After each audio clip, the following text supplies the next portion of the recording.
So if you've followed my channel for a while, you may have picked up on the idea that I have had a complicated relationship with fighting games.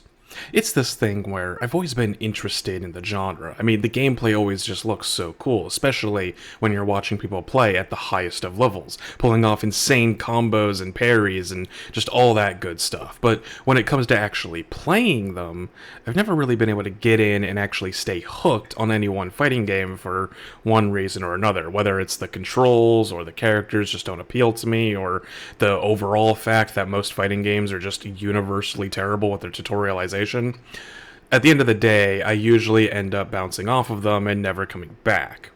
Now, when it comes to 2XKO, if all you're here for is to hear my first impressions on the game, well, here they are.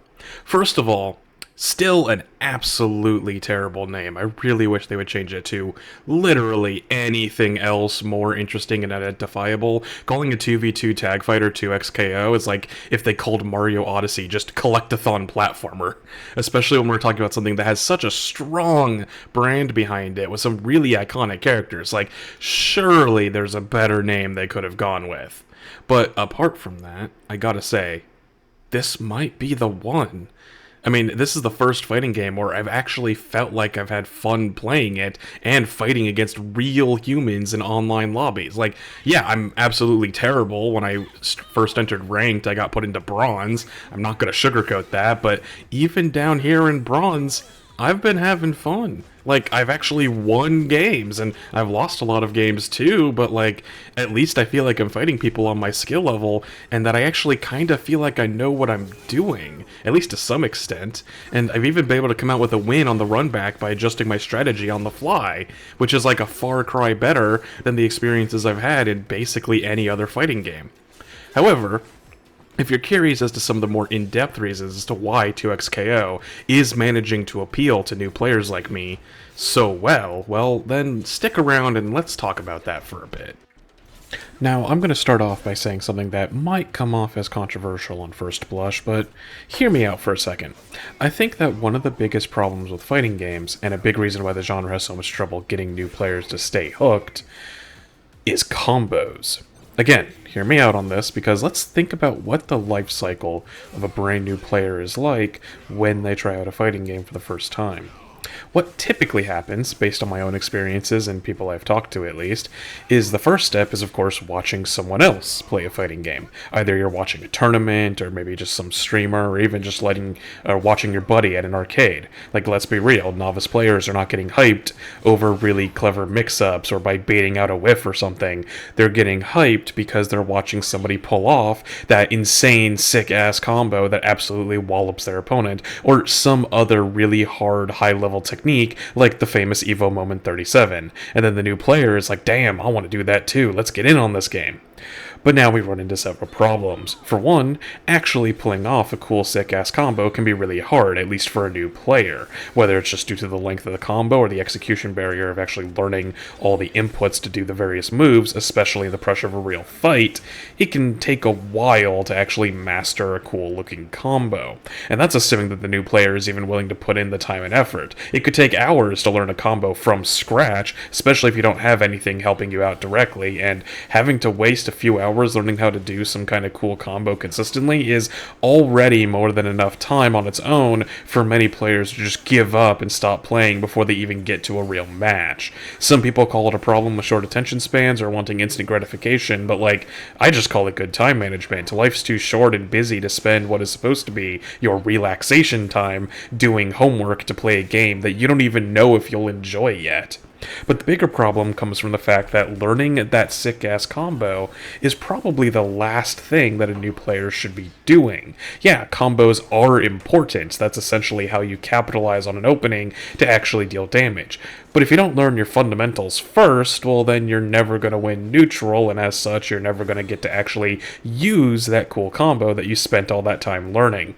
Learning how to defend yourself and find openings and punish your opponent, the attack, block, grab trifecta, that kind of stuff, is the more important things for a new player to actually be learning. But instead of learning that stuff, the player is too hyper-focused on the wrong parts of the game because those cool combos are what got them interested in the first place. And worse still, if they actually do try to learn neutral, it just doesn't feel as fun. It's important fundamentals for sure, but it just feels like doing homework. Like learning a combo is also homework, but at least you're trying to learn the cool thing that got you hooked in the first place. Learning how to play neutral just isn't nearly as interesting or engaging, even though it's far more important. And if you go out in normal matches without doing your homework first, especially for a game that's been out for a while, you're just going to get blown up like crazy, and it's hard for a new player to really recognize and internalize what they're doing wrong, especially when they're still fumbling around with the basic controls and whatnot. So, like, the problem in short is that combos are one of the biggest things that draws in new players, but as a result, my fellow newbies often end up spending way too much time and effort focusing too hard on learning those sick combos and end up neglecting the actual fundamentals that they need to win a fight, which leads to a lot of wasted time and a feeling of getting burned out before they've even really gotten started. And this is what I think 2XKO addresses so well, and why it's so much more appealing to newbies like myself. In short, it's so much easier and quicker to feel like you're able to do the cool things that you want to do when you start playing a fighting game, which means that once you're able to do that cool combo, you can then start moving on much more quickly to start learning the stuff that actually matters. In the time it took me to just learn the inputs for my special attacks in a game like Street Fighter, I was already pulling off a cool looking combo in 2XKO. Sure, maybe it's not the most effective combo, and maybe I only know two of them, but they at least look rad, and that's kind of what matters in helping get a new player on board as quickly as possible for a variety of reasons. For one, there's the obvious fact that 2XKO just has a much simpler set of inputs for all of your moves than most traditional fighting games. I've seen a lot of fighting game pros downplay the significance of how much these inputs hamper new players like me. Like, so many people will just write them off like, oh, you just need to practice a bit, it's not as hard as you think it is. And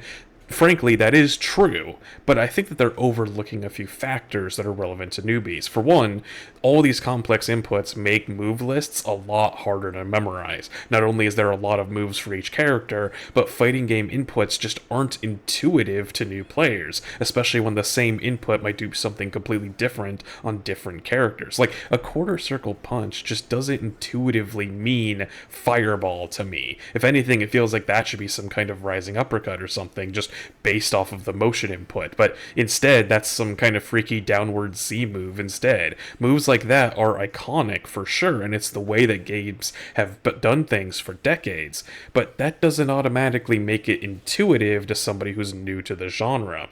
Meanwhile, in 2XKO, there are a lot of universal basic moves that apply to all characters, which helps unify their mechanics and make them a lot more pick-up and playable. Even when it comes to combos, there's literally a universal combo string that I think works on every character in the game, where if you just go light, medium, heavy, then you do a knockback into the air, and then you could do medium, heavy again, and then you finish off with your special. Like, I think every character can literally do that same combo. There's ways to mix it up, of course, and each character can do some extra things depending on their kit, but having that basic universal combo means that you can kind of jump into a match and at least know one big thing you can do so that you have a good, simple place to start with. And if that is even too much for you, then you could just use the auto combo system and be able to do cool moves basically immediately.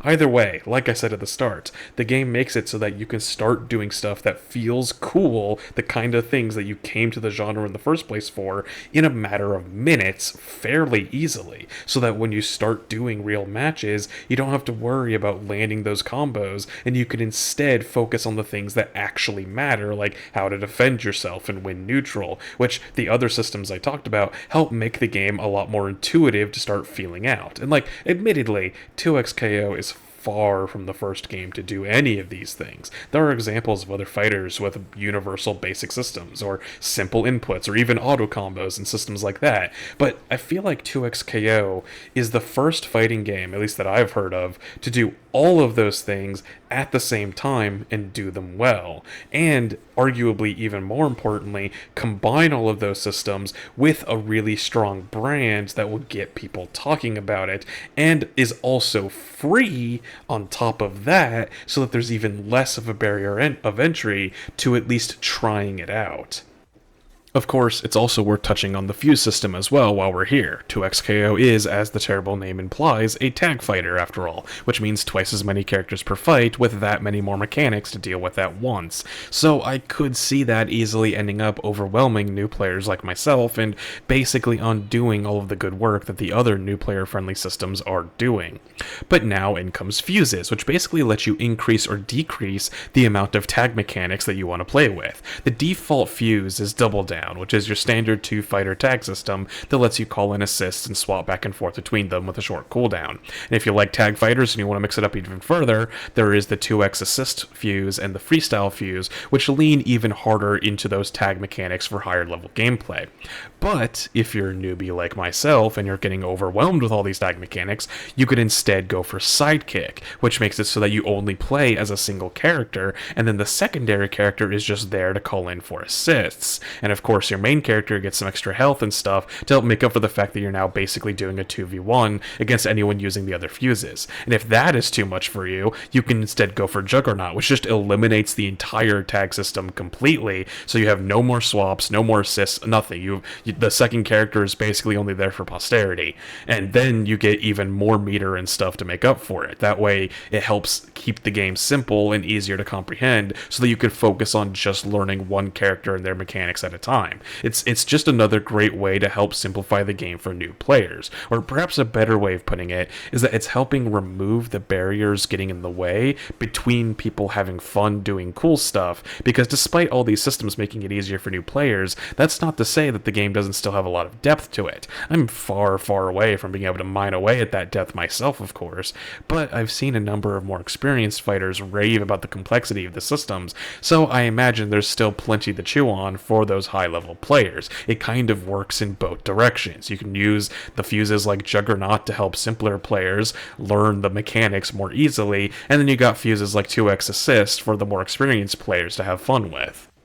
But yeah, getting back to the more general onboarding discussion, I feel like the biggest thing that fighting games need to be better about is earning their homework. Fighting games famously have terrible tutorials, and 2xKO is, at least in its current state, not really any exception. As usual, for the most part, it's just a boring list of objectives where the game just puts up a few button prompts for you to do a move, and then you do the move a few times, and then you move on to the next one. It's the kind of thing that really does literally feel like homework, which is why players often don't enjoy doing it, and tend to not actually retain any useful information from it. As such, many fighting game veterans will end up recommending external media as a better way to learn how to play. But to be frank, this still usually ends up feeling like homework, and new players are very unlikely to engage with this material or learn from it effectively, especially if they don't have someone on hand to actually recommend it to them. In concept, video tutorials aren't necessarily a bad thing. A game having a thriving community where people are going over various mechanics in depth shows passion, and it's great that those resources exist. But again, the problem is that a new player just doesn't want to do homework yet. The trick is that you gotta get them to earn their homework first. Take Monster Hunter, for example, since it's one of the few non-fighting games I could think of with a similar level of extracurricular media that I actually have some experience with. The absolute worst way to try and get someone to play Monster Hunter is to be like, hey, so you gotta pick a weapon before you start playing, so here's a playlist of 14 different 30-minute long videos that all go over each weapon's unique mechanics in depth for you to watch, even before they've touched a controller. Sure, for some people who might already be hyped to get into the game, that might work, but I feel like for most people that aren't familiar with the game yet, if you do that, you'll probably just end up getting them bored partway through the first or second video, and they'll just give up before they even start playing. Instead, it's usually much better to just let them play around in the game for a bit, even if they're getting bodied by early game monsters, because at least, because of the single-player nature of the game, those early monsters are designed around the idea that you can beat them with very little skill and just kind of mashing buttons, so that you can at least feel like you're having fun and accomplishing something. Then, once they've gotten their feet wet and they really start start to get invested in the weapons that they like, then you can show them the weapon tutorials outside of the game to give them an idea on where they can improve their gameplay. Hell, if they get invested enough, they might seek out those videos for themselves. Not to mention that by doing it this way, they can actually focus on the kinds of videos about the weapons they've already tried and enjoyed playing with, instead of just blindly recommending them videos about every mechanic in the game. The point of this very long tangent is that basically you want the game to be fun enough on its own that the players eventually want to seek out extra help more naturally because they've gotten invested. People will study things that they're passionate about. You just need to establish that passion first, then they will be receptive to these videos. Take myself, for example. I've clearly been interested in the fighting game genre for years, and I've slowly picked up a lot of the basic information about fighting game mechanics just kinda through osmosis. But despite that knowledge, I haven't really gotten invested enough in any one fighting game that I actually want to seek out and learn more about their mechanics before I end up just giving up and moving on to something else. But with 2XKO, because I've spent a few days actually having fun for a change first, I'm actually starting to finally eye up some of those videos. Like, I know that I could clearly use some help with my neutral game, and I think I'm missing something with how to time my combos properly, and now that I've actually had fun playing the game, I actually feel a lot more receptive to the idea of watching somebody's video tutorial a lot more.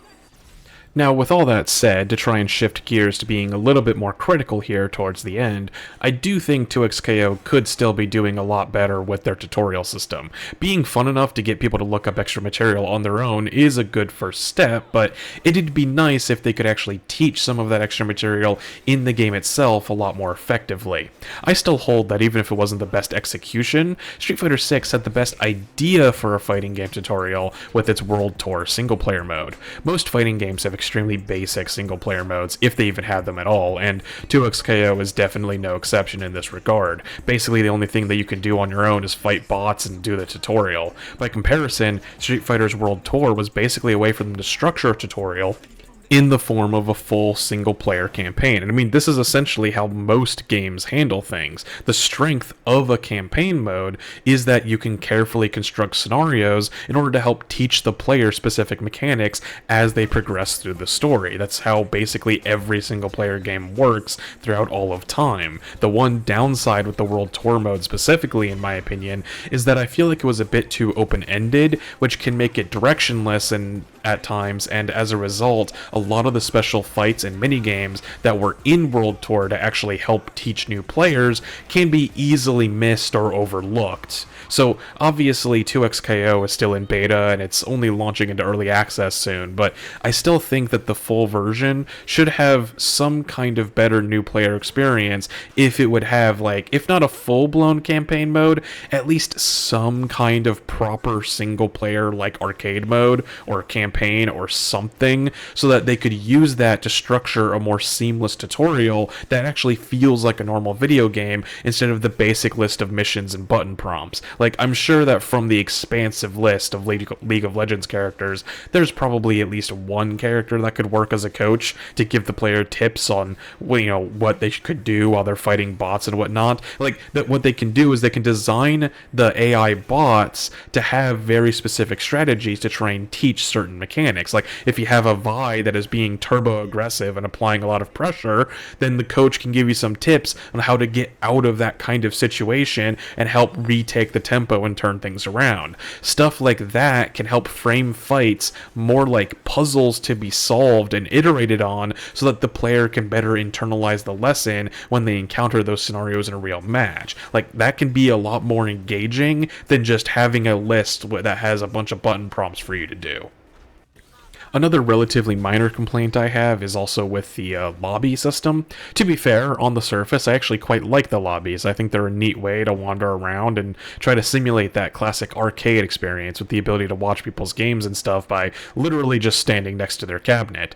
However, while that is fun to mess around with in the casual mode, it is a lot more tedious when you're trying to play ranked. Like, if I'm playing ranked, I kind of want to just get into a match and fight, and part of the problem with the lobbies is that every time you get into a fight, first first you gotta walk over to the cabinet, and then you gotta reselect your characters and fuses every single time you get into a match. And this can actually solve some problems that I've seen some people talk about. Like, for example, because everyone has to keep repicking their characters and you do it at the same time, that means you can actually wait to see what characters your opponent are picking, and then you can actually counterpick them after they've locked in. It's kind of a dick move, but the game should really do something to stop it in ranked play. If they're going to insist on keeping the lobby around for ranked, at the very least, I think that we should have the option to lock in our character choices ahead of time, so that when we get into a match, we can just kind of skip right to the fight instead of having to go through this whole process every single time and just waste everyone's time.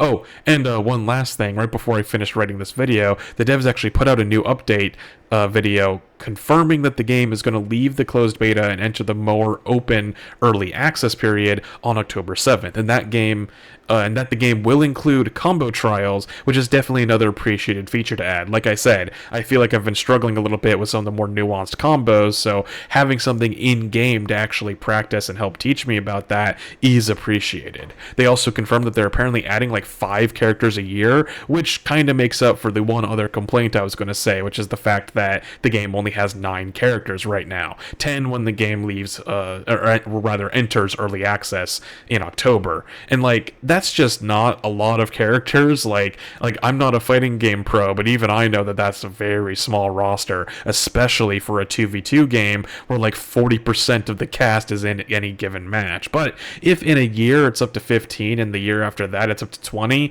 I feel like that kind of makes up for it. And I have a feeling that like if they really wanted to, they could almost certainly launch with more characters, but I have a feeling they're purposefully holding them off so that they can have the game keep getting updated regularly in order to try and keep the community thriving, and in turn keep getting new players like myself to keep coming back to the game and, you know, play it more regularly and all that stuff. Oh, and one last thing worth touching on here at the end.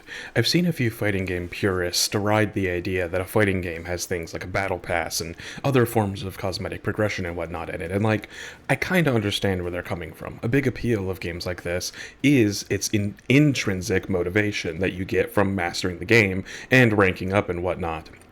It's basically the same reason I love Monster Hunter so much. But, once again, it's one of those things that I think helps make newbies more likely to actually get better at the game. Not everyone is going to start out day one feeling that intrinsic motivation, so having a few extrinsic motivations like dailies and weeklies and a battle pass and all that good stuff, it helps encourage new players to keep playing regularly. And like, at the end of the day, the only way that these people are going to get better is if they keep playing. So if anything, this is a good way to help get new players to actually practice regularly. Even if they're only playing a few matches a day, that's still good for helping learn the basics and slowly getting better over time. And even when they've grinded off enough to learn, like, earn that cool skin or whatever, well, now they're encouraged to keep playing or to show it off. Plus, I mean, like I said before, one of the game's strengths is that it's free to play, and you can't exactly have a free to play game with 0 forms of other monetization in it, so like,